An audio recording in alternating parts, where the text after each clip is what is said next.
Bonjour à tous, ici Astalis, heureux de vous retrouver et je vous propose aujourd'hui de commencer une nouvelle série de vidéos consacrée à la résolution de casse-tête à 5 axes. Pour cette première vidéo, je vous propose de vous montrer comment résoudre facilement ce pentaèdre à 3 rangées. Pourquoi parler de pentaèdre? Tout simplement parce que ce casse-tête présente 5 faces. On a ici 2 faces plates et 3 faces bombées. Et pourquoi parler de casse-tête à 5 axes? Puisque dans le cas de ce pentaèdre, on voit qu'on peut tourner cette rangée, celle-ci, et on peut également tourner cette rangée, celle-ci et celle-là, ce qui fait bien un total de 5 axes de rotation. Puisqu'on parle de rotation, on remarque que cette rangée peut effectuer non pas des quarts de tour, mais des tiers de tour, de même que celle-ci. Alors que si on considère les rangées latérales de ce pentaèdre, on constate que si on fait un demi-tour, on bloque la rotation des autres rangées. Donc à la manière de certains cuboïdes, on voit que ces rangées latérales ne pourront effectuer que des rotations à 180 degrés. Si on regarde de plus près les pièces qui composent ce casse-tête, on va voir qu'on retrouve les 3 types traditionnels. On a ici un coin, une pièce qui porte 3 couleurs. Ici, une arête, une pièce qui en porte 2. On a également un autre type d'arête ici. Et enfin, des centres, comme cette pièce qui ne porte qu'une seule couleur sur cette face verte. On remarque au passage que ce centre est fixe sur cette rangée, de même que sur les 2 autres rangées latérales du casse-tête, et on verra que ceci a une importance dans la résolution du pentaèdre. En revanche, sur les 2 autres faces qui sont plates, on voit qu'on n'a pas de centre, mais seulement des coins et des arêtes. Si on considère maintenant les couleurs de ce pentaèdre, on remarque que sur cette face plate, on a du jaune. Sur la face plate opposée, on a du blanc, ce qui ressemble beaucoup à ce qu'on trouve sur la plupart des cuboïdes. Et sur les 3 faces latérales, on trouve du rouge, du bleu et du vert, sachant qu'on n'a pas l'orange puisqu'on a seulement 5 faces et non 6 comme sur un cube traditionnel. Les 2 seules couleurs réellement importantes au cours de la résolution du pentaèdre sont le blanc et le jaune qui correspondent aux faces plates, puisqu'on verra que la disposition des 3 autres couleurs n'a pas réellement d'importance. Pour résoudre ce pentaèdre à 3 rangées, on va toujours le tenir de la même manière, c'est-à-dire comme ceci, avec les 2 faces plates qui occupent les positions supérieures et inférieures, et avec cette arête face à nous. Ainsi, on a une rangée supérieure, une rangée inférieure, une rangée gauche, une rangée droite et une rangée arrière. Pour résoudre ce casse-tête, on aura évidemment besoin de quelques algorithmes, mais ici aucune nouveauté puisque ces algorithmes sont communs avec la famille des cubes standards et des cuboïdes. Et puisque je parlais des cuboïdes, on va reprendre en quelque sorte le principe de base de résolution d'un cuboïde, c'est-à-dire qu'on va commencer la résolution par le centre, en l'occurrence cette rangée équatoriale, puis on va ensuite passer à la résolution de la rangée inférieure, et on terminera par la résolution de la rangée supérieure. J'ai ici mélangé mon pentaèdre et je vais donc commencer la résolution par sa rangée équatoriale. Pour ça, on commence à chercher une correspondance de couleurs entre un centre et une arête mitoyenne. Ici, visiblement, je n'en ai pas, mais je m'aperçois qu'ici, j'ai la couleur verte qui est commune à ces 2 pièces.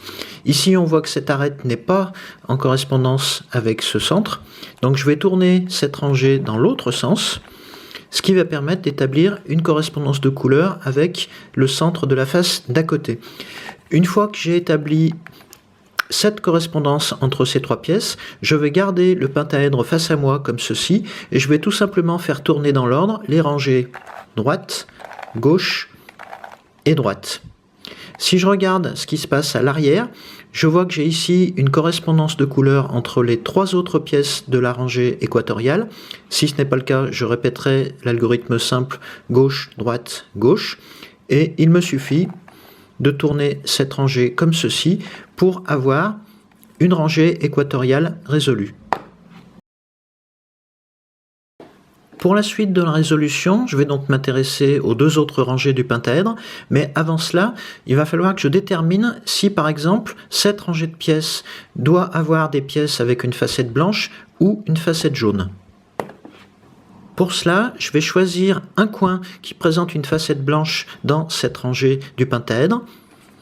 Je vois qu'ici, il a également la couleur verte et je vais tenter d'établir une correspondance de couleur entre ce coin et une pièce de la rangée équatoriale. Ici, j'ai bien une correspondance de couleur, mais ici, je ne l'ai pas. Ce qui veut dire que cette pièce, ce coin qui présente une facette blanche, ne doit pas être dans cette rangée, dans l'état résolu du pentaèdre, mais bien dans l'autre rangée. Je vais donc poursuivre la résolution par cette rangée qui, on l'a vu, ne comprendra que des pièces comportant une facette blanche. Et en particulier, on va commencer par placer ces 3 arêtes. Je suis reparti ici d'une autre configuration, moins favorable que la précédente, mais la rangée qui nous intéresse est toujours celle-ci. On voit en particulier que parmi ces 3 arêtes, j'en ai déjà une, cette arête blanche et rouge qui comporte une facette blanche. Je vais donc tourner la rangée pour établir une première correspondance de couleur avec ce centre dans la rangée équatoriale. Puisque je n'ai qu'une seule arête présentant une facette blanche dans cette rangée, cela veut dire que les 2 autres se trouvent dans la rangée opposée. Et en particulier, si je tourne le pentaèdre de ce côté, je vois que j'ai un centre bleu, donc l'arête qui va venir prendre place ici devra forcément être l'arête blanche et bleue. Je la cherche dans la rangée du haut, je vois qu'elle est ici. Donc je pourrais être tenté d'amener l'arête en correspondance avec ce centre bleu ici et de tourner cette rangée. Mais le problème si je fais ça, c'est qu'en tournant cette rangée, je vais également modifier la configuration de la rangée équatoriale. Donc pour contrer ce problème, je décale mon arête blanche et bleue à un autre emplacement que celui-ci. J'effectue un demi-tour de cette face qui sera la face bleue une fois le pentaèdre terminé. Je viens placer cette arête blanche et bleue au-dessus de mon centre bleu et je peux cette fois tourner à nouveau cette rangée, ce qui me permet de mettre en place cette deuxième arête blanche et bleue dans la rangée inférieure. Il me reste à répéter la même opération pour la dernière arête avec une facette blanche, c'est-à-dire cette arête blanche et verte. Je dois venir la placer de ce côté puisque ceci sera la face verte. Alors je ne vais pas la mettre à cet emplacement, je vais effectuer le même type de rotation de cette rangée. Je vais ensuite amener mon arête blanche et verte et je peux à nouveau faire un demi-tour à cette rangée. Et de cette façon, on voit qu'on a mis en place les 3 arêtes de cette rangée inférieure. Pour terminer la résolution de cette rangée inférieure, je dois la compléter par les 3 coins correspondants. Et je sais que ces 3 coins auront nécessairement une facette blanche. Je vais commencer par chercher dans la rangée supérieure les coins qui présentent une facette blanche, comme celui-ci. Et je vais faire tourner cette rangée de manière à retrouver ces 2 autres couleurs dans cette arête de la rangée équatoriale, même si ces couleurs sont inversées comme on le voit ici. Et ensuite, pour redescendre ce coin à cet emplacement, je vais utiliser un algorithme que j'ai déjà beaucoup utilisé pour les cubes et les cuboïdes et que j'ai appelé algorithme de l'ascenseur. Pour effectuer cet algorithme, je vais considérer cette rangée droite et cette rangée supérieure. On effectue donc les rotations suivantes. Demi-tour de la rangée droite, on emmène la rangée supérieure vers la gauche, nouveau demi-tour, on emmène la rangée supérieure vers la droite cette fois, et dernier demi-tour de la rangée droite. Au terme de cet algorithme, on remarque 2 choses. D'abord qu'on a bien mis en place ce coin dans la rangée inférieure, mais également qu'on a détruit la rangée équatoriale. En fait, cela s'explique parce que cet algorithme comporte 3 demi-tours de cette rangée droite, et il y en a en quelque sorte un de trop, ce qui, ici, casse cette correspondance de couleurs dans la rangée équatoriale. Mais on va voir qu'on peut rétablir les choses par la suite. Ici, je remarque que j'ai un autre coin à facette blanche dans la rangée supérieure, ce coin blanc, bleu et rouge. Je vais tenir mon pentaèdre comme ceci, et en particulier sans changer son orientation dans la rangée équatoriale, et je vais déterminer à quel emplacement doit venir ce coin blanc, bleu et rouge. Ici, de toute évidence, il s'agit de cet emplacement. Donc, le coin étant placé en position avant et son emplacement final étant ici, j'applique une nouvelle fois l'algorithme de l'ascenseur. Demi-tour, gauche, demi-tour, droite, et demi-tour. Comme prévu, on a bien placé un coin supplémentaire dans la rangée inférieure et je vois que j'ai ici rétabli la correspondance de couleurs dans la rangée équatoriale. À partir de cette configuration, plus rien ne m'empêche de tourner la rangée inférieure ni de réorienter l'ensemble du pentaèdre et je vois que je n'ai plus qu'un seul coin inférieur à placer ici. Ce coin ayant nécessairement une facette blanche, je le retrouve dans la rangée supérieure et je pourrais être tenté d'orienter cette rangée supérieure comme ceci, de manière à le faire descendre à son emplacement final. Le problème, c'est que si j'effectue l'algorithme maintenant, je vais à nouveau détruire la rangée équatoriale, et pour contourner ce problème, je vais tourner la rangée supérieure comme ceci, et je vais faire descendre temporairement un coin qui ne sera pas le bon, mais qui va provoquer un demi-tour de ces trois pièces dans la rangée équatoriale. On reprend donc le même principe, demi-tour gauche, demi-tour, droite, demi-tour. Je n'ai pas le coin voulu, mais j'ai provoqué un demi-tour de ces trois pièces. Je peux maintenant ramener le coin voulu, ce coin à facette blanche, et je vais le faire descendre avec le même algorithme. Demi-tour gauche, demi-tour droite, et demi-tour.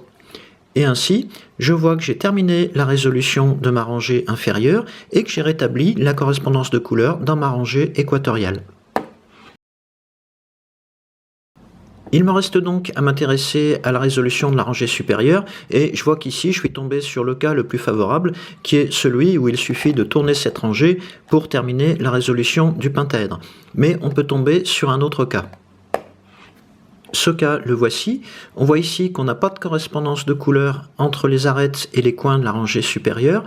On peut considérer soit que les trois coins sont à leur place et qu'il reste à permuter les trois arêtes, ou au contraire, que les trois arêtes sont à leur place et qu'il reste à permuter les trois coins. Je vais me placer dans cette dernière hypothèse. Pour permuter ces trois coins entre eux, je vais utiliser un autre algorithme que j'avais baptisé algorithme du double ascenseur et que j'ai déjà utilisé donc pour les cubes et les cuboïdes comme le précédent. Je vais partir d'une position quelconque. Je vais considérer toujours ma rangée droite ici, ma rangée supérieure et ma rangée inférieure. Et on applique ces rotations. Demi-tour, la rangée supérieure vers la gauche, demi-tour, la rangée supérieure vers la droite, demi-tour. Jusqu'ici, on a simplement copié l'algorithme de l'ascenseur.